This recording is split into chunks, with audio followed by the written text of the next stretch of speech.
Assalamualaikum warahmatullahi wabarakatuh. Untuk hari ini saya akan menjelaskan materi yang pertama dari mata kuliah akuntansi manajemen, yaitu tentang konsep dasar akuntansi manajemen. Baik, saya mulai dengan share screen.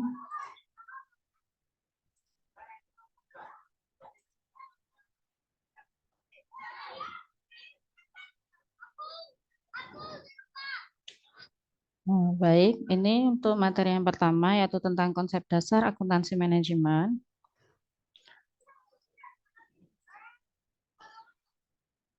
Nah, kita mulai dengan penjelasan tentang proses informasi akuntansi. Sebentar ya. Nah, ini adalah proses dari informasi akuntansi. Untuk informasi akuntansi ini dimulai dari transaksi bisnis yang ada di perusahaan ya. Jadi diawali dari fakta atau kejadian bisnis yang terjadi di perusahaan. Nah, dari kejadian bisnis yang terjadi di perusahaan yang terkait dengan keuangan ini akan dicatat, diklasifikasikan, diringkas, dilaporkan, dan diinterpretasikan. Nah, untuk ranah pencatatan dan seterusnya sampai pada interpretasi ini adalah ranah keilmuan yang dibangun dari transaksi bisnis itu tadi ya oleh ilmuwan dibangun sebuah ilmu yang disebut dengan ilmu akuntansi berdasarkan fakta. Jadi dari transaksi bisnis akan dilakukan pencatatan, kemudian pengklasifikasian atau pengelompokan data-data bisnis, kemudian diringkas atau pengikhtisaran, kemudian dilaporkan dan selanjutnya diinterpretasikan. Selanjutnya akuntan akan menyajikan dari hal yang sudah dicatat tadi itu yang akan disajikan sebagai informasi akuntansi. Nah, informasi akuntansi ini berguna untuk yang pertama sebagai pengambilan keputusan. Pengambilan keputusan, kemudian perencanaan, pengendalian, dan evaluasi kinerja. Hal-hal ini yang dilakukan oleh pihak manajemen, ya, utamanya manajer, untuk melakukan pengambilan keputusan, perencanaan, pengendalian, dan evaluasi kinerja yang didapat dari informasi akuntansi yang sudah dibuat tadi oleh akuntan. Nah, informasi akuntansi ini dibangun dari transaksi yang disebut dengan transaksi bisnis tadi itu. Nah, ini adalah proses bagaimana informasi akuntansi dibentuk dan digunakan atau dimanfaatkan di perusahaan seperti itu. Selanjutnya tentang definisi akuntansi manajemen. Manajemen Accounting Information System merupakan informasi atau sistem informasi yang menyediakan output di mana membutuhkan input dan proses untuk bisa mencapai suatu tujuan dari manajemen. Jadi sistem informasi ini adalah sistem informasi akuntansi manajemen ini bertujuan untuk bisa menggunakan informasi tersebut dalam rangka mencapai tujuan perusahaan. Jadi dalam rangka mencapai tujuan manajemen perusahaan gitu ya, membutuhkan informasi atau sistem informasi akuntansi. Nah, selanjutnya kalau tadi pengertian dari Hansen dan Mawan. Kemudian ada pengertian atau definisi akuntansi manajemen dari Kaplan and Atkinson. Kaplan and Atkinson ini mengartikan atau mendefinisikan akuntansi manajemen adalah informasi ya, sistem yang menyediakan informasi untuk membantu manajer dalam perencanaan dan pengendalian dalam kegiatan perencanaan dan pengendalian. Manajemen accounting activities ya, kegiatan akuntansi manajemen meliputi pengumpulan data, pengelompokan data, processing atau memproses data, kemudian menganalisis dan melaporkan informasi ke manajer. Jadi di sini banyak kegiatan yang dilakukan oleh akuntan manajemen ya terkait dengan kegiatan accounting manajemen atau manajemen accounting. Jadi mulai dari pengumpulan data, pengelompokan, memproses, menganalisis dan melaporkannya ke manajer sebagai informasi. Selanjutnya tidak seperti informasi pada akuntansi keuangan di mana dia menyediakan informasi tersebut untuk pihak eksternal seperti investor, kreditor, supplier, kemudian untuk kebutuhan pajak atau untuk kebutuhan peraturan pemerintah yang harus ditaati seperti itu ya. Tapi manajemen accounting ini menyediakan ya dia didesain untuk membantu pengambilan keputusan di dalam perusahaan. Jadi kalau akuntansi keuangan yang seperti sudah kalian pelajari di semester 1 atau 2 tentang bagaimana membuat laporan keuangan untuk perusahaan dagang, perusahaan jasa, perusahaan manufaktur. Nah, itu tujuannya dibuat untuk kebutuhan pihak eksternal. Nah, contohnya pihak eksternal itu siapa? Seperti investor, kreditur, supplier, dan sebagainya, atau kebutuhan pajak kayak gitu. Nah, kalau yang accounting manajemen atau akuntansi manajemen ini dibuat atau dibentuk untuk membantu pengambilan keputusan yang dilakukan oleh manajer di dalam perusahaan. Jadi bedanya di situ. Jadi hanya untuk kebutuhan internal untuk manajemen accountingnya. Kalau untuk yang keuangan tadi itu ya, akuntansi keuangan itu untuk pihak eksternal. Selanjutnya dari ahli yang lain, yaitu menurut Bierman and Drebin, manajer accounting terdiri dari 4 tugas utama, yaitu yang pertama cost determination atau perhitungan biaya. Kemudian ada cost control, pengendalian biaya, dan performance evaluation atau penilaian kinerja.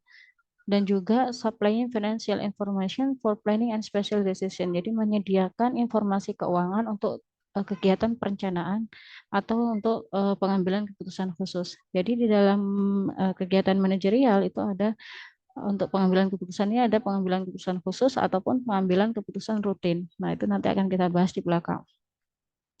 Atau dari Garrison and Noren, dia mendefinisikan managerial accounting itu yaitu berupa laporan ya atau melaporkan ke organisasi ya. Jadi laporan di internal organization untuk kegiatan perencanaan, pengarahan, motivasi, pengendalian, dan evaluasi kinerja. Jadi laporan informasi atau laporan yang dibuat ini digunakannya di internal perusahaan dalam rangka kegiatan manajemen perusahaan, baik dari perencanaan, pengarahan, dan motivasi, pengendalian, sampai pada evaluasi kinerja. Kemudian eh, manajer accounting juga menekankan pada keputusan yang berdampak pada masa depan. Jadi informasi yang digunakan atau yang dibuat ini khususnya untuk digunakannya di masa yang akan datang gitu. Jadi tidak hanya historis atau untuk yang kemarin dicatat gitu aja, tetapi untuk memproyeksikan masa yang akan datang. Selanjutnya, relevansi and flexibility of data are emphasized. Jadi menekankan pada relevansi atau kesesuaian serta fleksibilitas data. Kemudian selanjutnya membutuhkan timelines dari informasi. Jadi membutuhkan batas waktu gitu ya. Ada timelines-nya. Jadi ada waktu yang tentang waktu yang dibutuhkan dari informasi itu untuk bisa melakukan pengambilan keputusan. Selanjutnya laporan yang dibuat itu bersifat rinci, jadi sangat detail. Ya, detail segmen report. Jadi laporan tiap segmen itu dilaporkannya secara rinci. Ya, segmen itu contohnya adalah departemen, produk, customer, karyawan. Nah, jadi memang untuk manajer accounting ini membutuhkan laporan yang sangat rinci untuk yang eh, dibutuhkan. Misalnya laporan tentang karyawan, jumlah karyawan berapa, latar belakangnya bagaimana saja, atau misalkan pendidikan terakhirnya itu kapan, kemudian jam kerjanya itu berapa jam untuk masing-masing karyawan. Jadi laporannya ini dilaporkan secara rinci.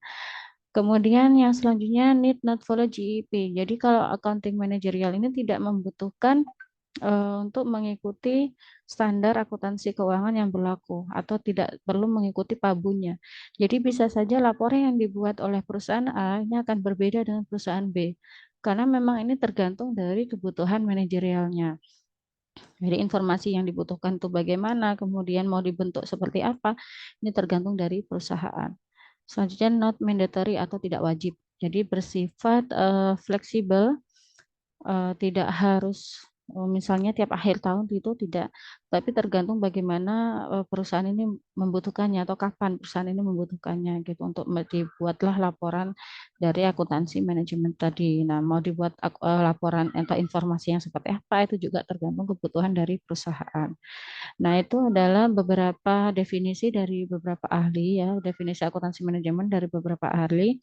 Kemudian bisa kita simpulkan bahwasanya akuntansi manajemen adalah informasi akuntansi untuk pengambilan keputusan semua tingkat manajer dalam dalam suatu organisasi. Kemudian yang kedua, informasi yang dibutuhkan berupa informasi keuangan dan non-keuangan. Jadi kalau informasi keuangan itu yang bisa diperoleh dari laporan yang dibuat oleh akuntan gitu ya, laporan keuangan dibuat oleh akuntan. Kemudian kalau yang informasi non keuangan ini bisa berupa tadi itu contohnya tentang karyawan, kemudian tentang misalnya tentang suppliernya itu bagaimana siapa saja. Nah, itu juga termasuk dalam informasi non keuangan. Selanjutnya, manajer membutuhkan informasi setiap saat untuk pengambilan keputusan rutin dan keputusan khusus. Nah, ini jadi informasi yang dibuat itu eh, sesuai dengan kebutuhan manajemen. Kapan manajer itu membutuhkan informasi yang akan digunakan baik untuk keputusan rutin maupun keputusan khusus. Nah, ini harus disediakan oleh akuntan. Selanjutnya, akuntansi manajemen disusun untuk keperluan spesifik manajer dan jarang disebarkan kepada pihak luar. Jadi laporan atau hasil dari informasi akuntansi manajemen ini tadi tidak dipublikasikan, tidak sama dengan yang dibuat oleh akuntan untuk membuat laporan keuangan itu kan dipublikasikan ya. Kalau yang akuntansi manajemen ini tidak, jadi tidak dipublikasikan atau jarang sekali terjadi untuk mempublikasikan informasi tentang akuntansi manajemen perusahaan gitu. Baik, itu kesimpulan dari definisi akuntansi manajemen. Kemudian kegunaan informasi akuntansi yaitu yang pertama membuat keputusan rutin dan keputusan khusus. Nah, kalau keputusan rutin ini yang memang setiap setiap periodenya akan dilakukan. Misalnya dalam pembelian bahan baku. Nah, itu setiap kali melakukan pembelian bahan baku itu berapa jumlahnya, kemudian kapan, di mana. Nah, ini kan rutin dilakukan. Kalau misalkan bahan baku habis pasti akan dilakukan keputusan rutin yang memang setiap periodenya akan dibuat gitu ya. Kalau keputusan khusus itu misalnya suatu ketika perusahaan dihadapkan pada pilihan-pilihan tertentu. Jadi ada alternatif-alternatif yang harus dilakukan. Jadi harus dipilih. Misalnya suatu saat perusahaan ini menerima tawaran eh, ada supplier menawarkan suku cadang untuk salah satu produknya gitu ya. Jadi ada produk, kemudian salah satu komponennya itu akan disuplai oleh seseorang gitu atau oleh perusahaan lain. Nah, nanti akan ditawarkan dengan harga sekian gitu. Nah, harganya ini lebih murah daripada yang kalau membuat sendiri gitu. Nah, ini nanti akan dipertimbangkan banyak aspek. Jadi tidak hanya dengan harga yang lebih murah, tapi banyak hal yang harus dipertimbangkan agar bisa membuat keputusan khusus itu tadi, mau membeli dari supplier atau membuat sendiri komponen tersebut. Nah, gitu. Nah, ini tujuan dari informasi akuntansi yang pertama. Kemudian yang kedua, memberikan pelaporan kepada pihak eksternal. Seperti halnya yang dilakukan oleh akuntan dalam membuat laporan keuangan. Nah, ini kan nanti tujuannya untuk diberikan kepada pihak eksternal. Kemudian yang ketiga, memberikan informasi kepada pihak internal. Nah, itu juga untuk pihak internal juga membutuhkan laporan keuangan yang dibuat oleh akuntan. Begitu juga dengan informasi akuntansi lainnya, non keuangan juga dibutuhkan oleh pihak internal. Nah, itu tadi tujuan dari informasi akuntansi. Tugas akuntan perusahaan yaitu yang pertama menyediakan informasi dalam tiga segi. Pertama sebagai scorekeeping, yang kedua attention directing, yang ketiga problem solving. Nah, untuk yang scorekeeping ini artinya adalah pencatatan hasil, di mana tugas akuntan itu yaitu menyajikan informasi sebagai alat ukur untuk menilai prestasi kerja manajemen. Nah, berarti ini untuk kaitannya dengan penilaian prestasi kerja. Jadi perlu ada informasi akuntansi tadi ya sebagai alat ukur untuk menilai prestasi. Selanjutnya attention directing, pengarah perhatian. Nah, tugas akuntansi yang kedua yaitu membantu manajemen untuk menilai prestasi kerja secara rutin dan membantu untuk mencapai sasaran kerja. Jadi ini adalah tugas akuntan sebagai teman diskusi gitu ya, sebagai pengarah perhatian di mana uh, pihak manajer ini perlu ada informasi langsung dari akuntan yang membuat tadi itu pencatatan hasil tadi itu untuk menilai prestasi kerja. Selanjutnya ada problem solving, pemecahan masalah.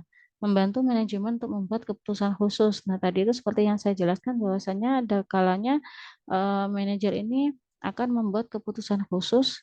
Nah, jadi perlu adanya informasi yang lebih akurat dari akuntan, yang lebih paham atau lebih tahu bagaimana keuangan perusahaan ini berjalan sesuai dengan catatannya.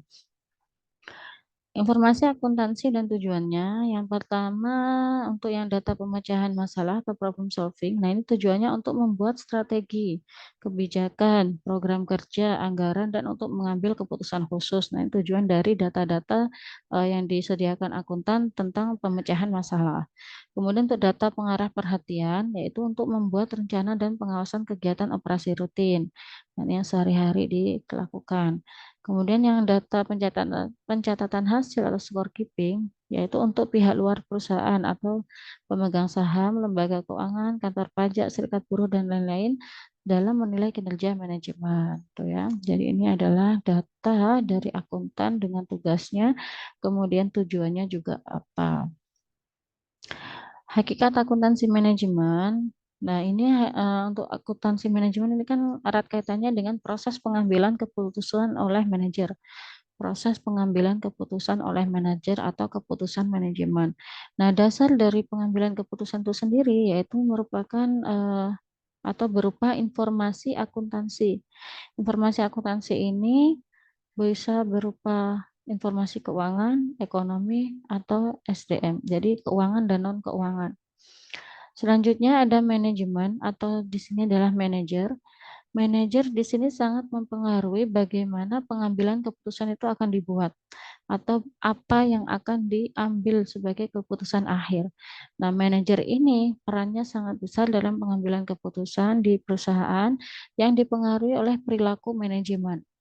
Perilaku manajemen itu apa? Nanti akan saya jelaskan di bawah. Jadi ada beberapa hal yang memang sangat mempengaruhi keputusan yang akan diambil oleh manajer terkait dengan perilaku manajemennya. Apakah dia mau dia pakai metode yang tradisional atau pakai yang modern. Nah, ini kan juga akan sangat mempengaruhi bagaimana keputusan itu akan dibuat. Selanjutnya adalah pengambilan keputusan. Nah, pengambilan keputusan yang dibuat oleh manajer itu bersifat rasional. Ya, jadi bersifat rasional atau secara masuk akal gitu ya. Nah, rasionalnya itu seperti apa? Yaitu berdasarkan benefit cost ratio atau rasio manfaat biaya. Jadi manajer ini akan sangat mempertimbangkan keputusannya terkait dengan apakah keputusan ini akan bisa memberikan manfaat ke perusahaan atau memberikan laba. Ya, kalau di perusahaan berarti nanti targetnya adalah laba. Jangan sampai keputusan yang dibuat ini akan justru merugikan perusahaan. Jadi benefit cost ratio itu adalah alat ukur kinerja manajer yang banyak digunakan ya. Analisanya lebih mudah digunakan karena dia akan membandingkan seberapa banyak biaya yang dikeluarkan, kemudian juga dibandingkan terhadap pendapatannya. Jadi benefit itu labanya, pendapatan yang diambil sehingga yang diperoleh sehingga akan dibandingkan antara biaya dengan pendapatannya gitu. Maka disebut dengan rasio benefit cost ratio atau rasio manfaat biaya gitu. Nah, ini proses keputusan manajemen dimulai dari informasi akuntansi, kemudian perilaku manajer atau manajemennya, dilanjutkan dengan pengambilan keputusan. Selanjutnya ada analisis penyimpangan. Jadi ketika proses apa ya, proses produksi, kemudian ada proses bisnis yang dilakukan oleh perusahaan. Nah, ini akan dilakukan analisis penyimpangan, di mana eh, analisis penyimpangan ini yaitu dengan membandingkan antara anggaran dengan laporan prestasi kerja. Nah, kenapa ini harus dilakukan? Agar bisa menilai prestasi kerjanya itu seperti apa. Nah, yang bisa diperoleh dari proses analisis penyimpangan ini yaitu yang pertama menilai kemampuan membuat anggaran. Nah, bagaimana perusahaan ini bisa membuat anggaran? Apakah sudah sesuai, apakah sudah baik atau belum? Selanjutnya juga bisa menilai kemampuan melaksanakan program kerja. Program kerjanya ini sudah terlaksana sesuai dengan yang dianggarkan atau jauh dari anggaran. Nah, ini bisa menilai nanti akhirnya sebagai bahan evaluasi. Dari analisis penyimpangan ini bisa dievaluasi sehingga nanti ke depan itu bisa lebih baik lagi dalam misalnya membuat anggarannya atau bisa dalam melaksanakan program kerjanya seperti itu. Perbedaan antara anggaran dan prestasi kerja itu ya selisih yang terjadi atau penyimpangan yang terjadi antara anggaran dengan prestasi kerja itu bisa terjadi karena dua hal, yaitu yang pertama kesalahan dalam membuat anggaran atau yang kedua kesalahan dalam melaksanakan pekerjaan. Jadi bisa saja yang salah itu anggarannya. Jadi ketika membuat anggaran dia tidak melihat kondisi ekonomi saat ini. Misalnya terkait dengan harga pembelian bahan baku. Masih ketika membuat anggaran itu masih menggunakan harga bahan baku pada periode sebelumnya gitu ya. Diikuti aja tanpa melihat bahwasannya kalau sekarang itu sudah ada inflasi sehingga harga bahan bakunya naik. Jadi ketika membuat anggaran tidak melihat kondisi ekonomi saat ini. Nah, berarti ada kesalahan dalam membuat anggaran.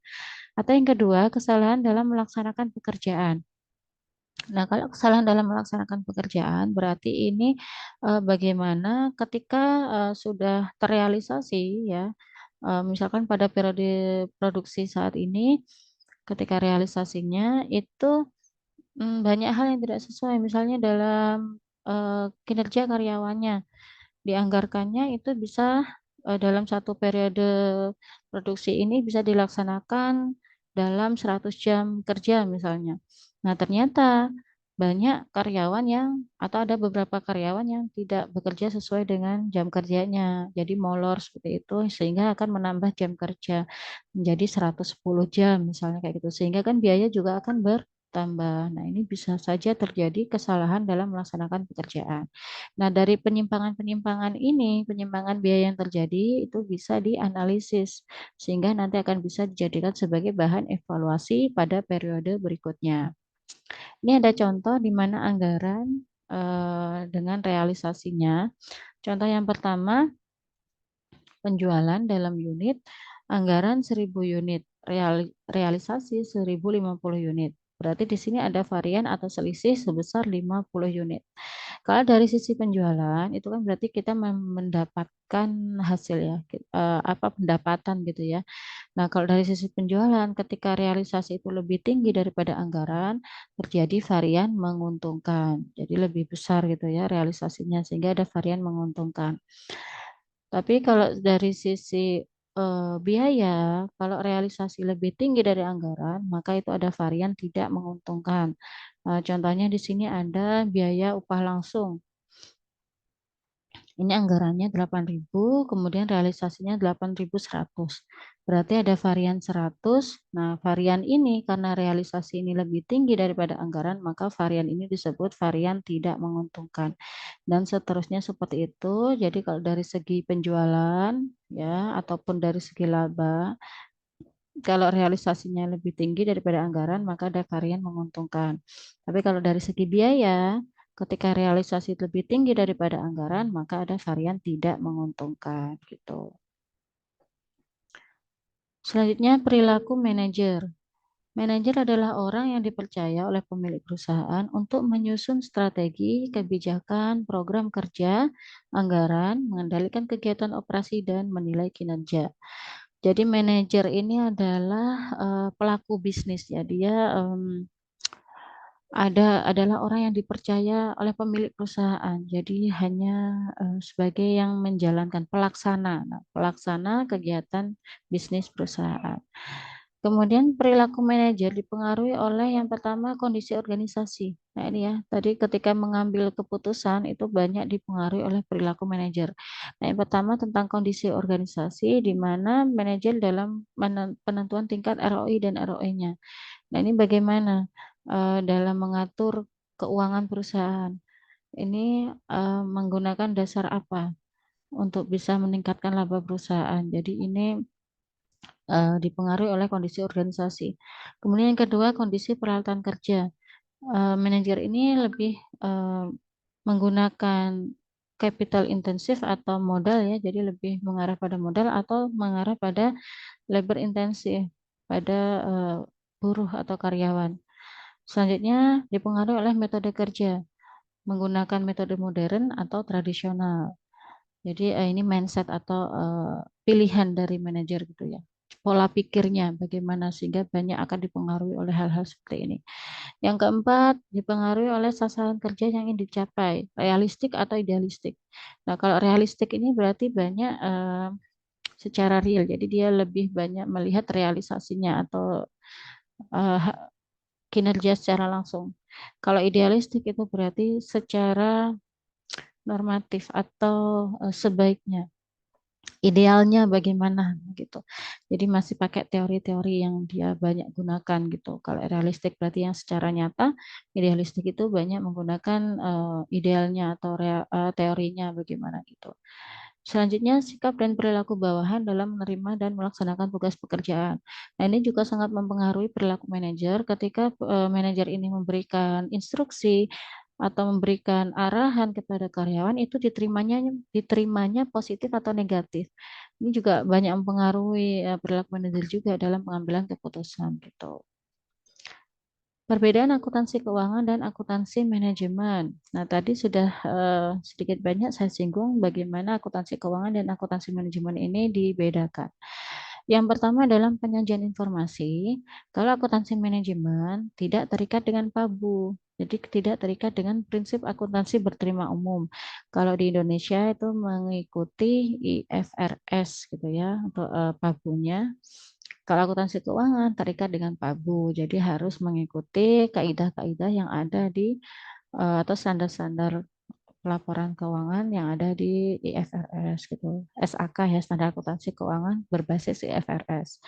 Kemudian kalau pemakai informasi, dari segi pemakai informasi, untuk akuntansi manajemen itu adalah pihak internal. Jadi internal perusahaan. Kalau akuntansi keuangan, pihak eksternal dan internal. Dampak perilaku untuk akuntansi manajemen ini banyak dipengaruhi oleh perilaku manajer, sedangkan akuntansi keuangan dipengaruhi oleh perilaku ekonomi. Untuk dimensi waktu, akuntansi manajemen yaitu masa mendatang. Jadi akuntansi manajemen ini akan banyak memproyeksikan untuk masa mendatang.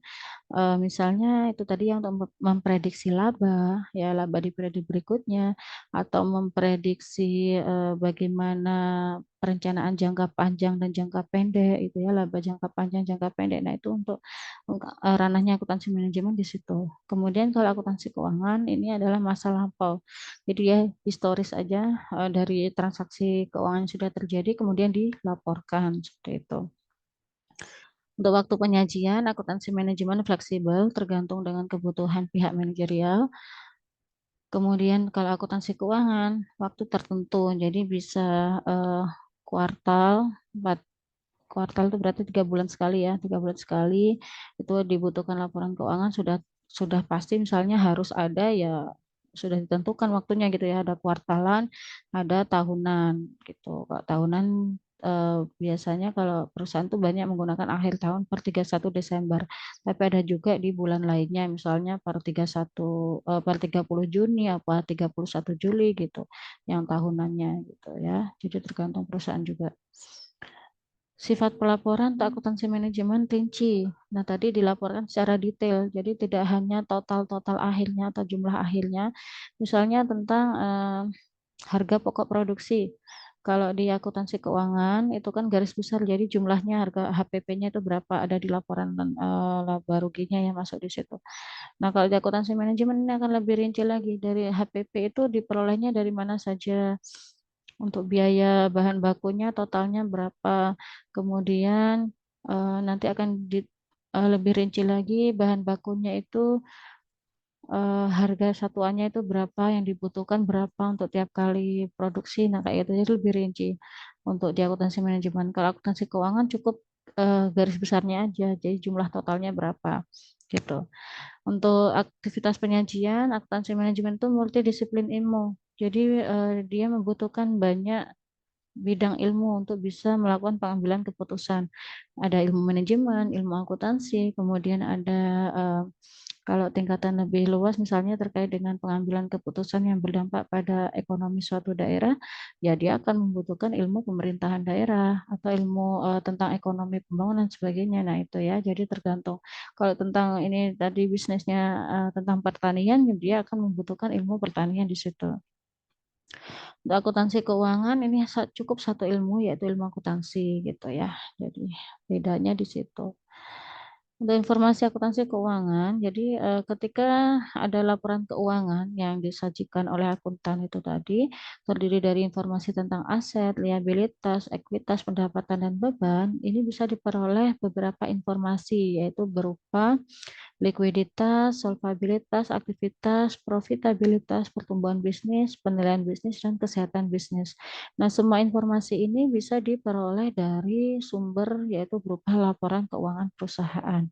Nah, untuk detailnya likuiditas itu apa dan bagaimana itu bisa dijelaskan di manajemen keuangan atau di analisa laporan keuangan, itu ada dibahas detail di situ ya.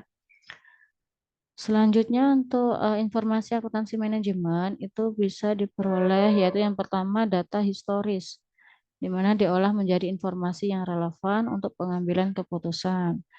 Selanjutnya ada pengklasifikasian biaya, jadi bisa didapatkan informasi tentang pengklasifikasian biaya dari akuntansi manajemen, yaitu di mana akan dijabarkan tentang biaya variabel dan biaya tetap.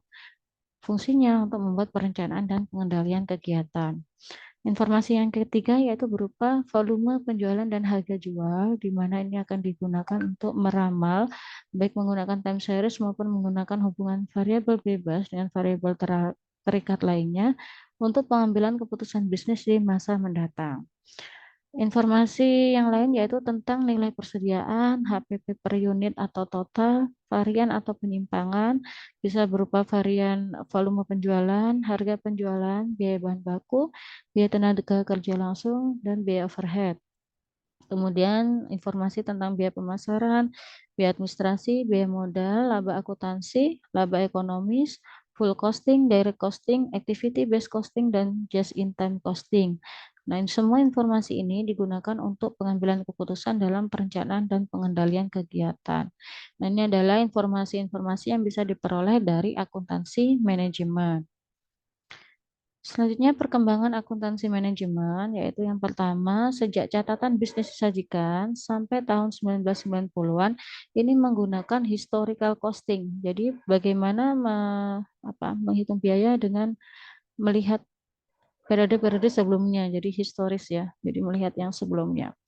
Kemudian kalau tahun 1950-an ini sudah menggunakan standar costing.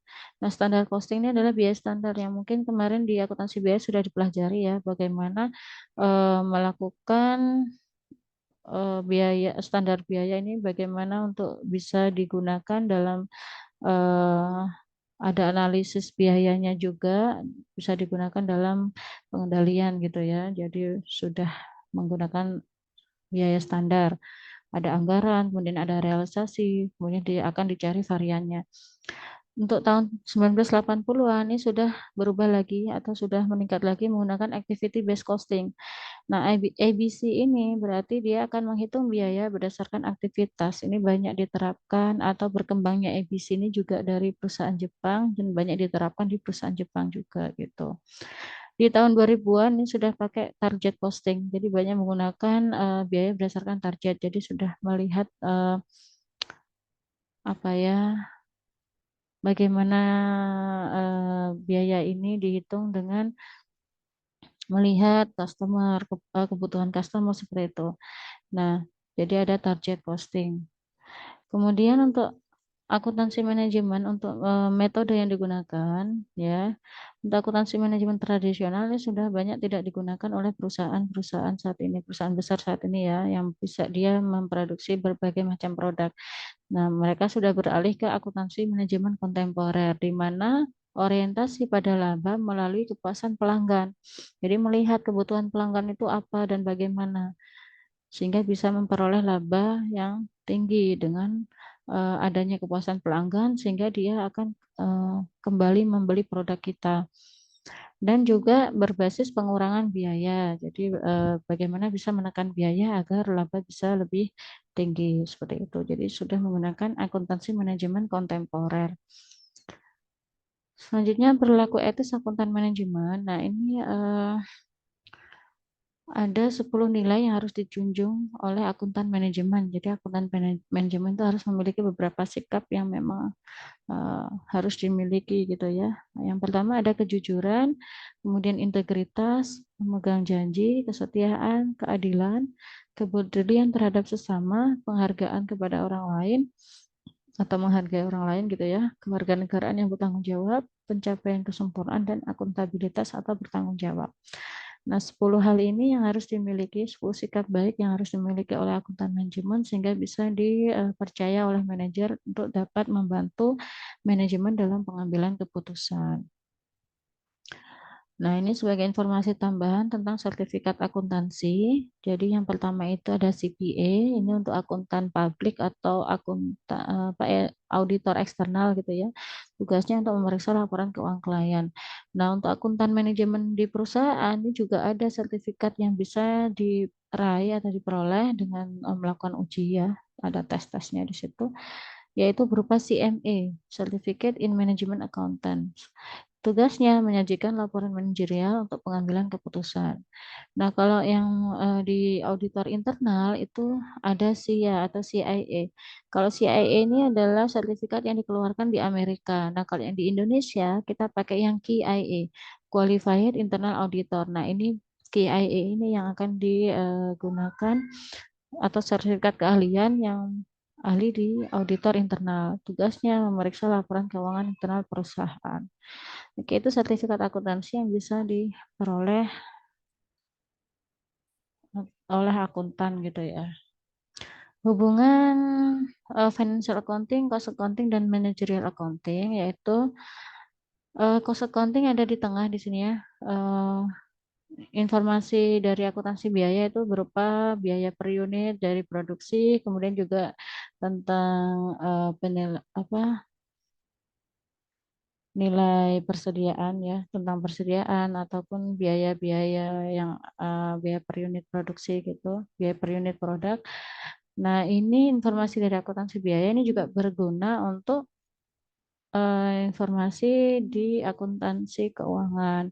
Nah, akuntansi keuangan itu terdiri dari laporan keuangan, ada balance sheet atau neraca, kemudian laporan laba rugi, cash flow, atau laporan arus kas. Nah, ini juga menggunakan laporan dari akuntansi biaya. Kemudian untuk managerial accounting atau akuntansi manajemen, ini adalah informasi untuk pengambilan keputusan. Ini juga menggunakan informasi dari akuntansi biaya. Jadi akuntansi biaya itu adalah irisan. Kalau yang akuntansi keuangan untuk pihak eksternal, nanti informasi yang diperoleh, yang dibuat. Kemudian kalau managerial accounting, informasi yang dibuat ini untuk pihak internal. Baik, itu penjelasan dari saya tentang konsep dasar akuntansi manajemen. Terima kasih. Untuk selanjutnya, jika ada pertanyaan, kalian bisa sampaikan ke saya. Untuk selanjutnya, nanti kita akan bertemu di pertemuan berikutnya, akan membahas tentang konsep biaya. Jadi untuk hari ini, untuk penjelasan kali ini saya akhiri. Terima kasih atas perhatiannya. Semoga ilmunya bermanfaat. Dan saya cukup sekian. Wassalamualaikum warahmatullahi wabarakatuh.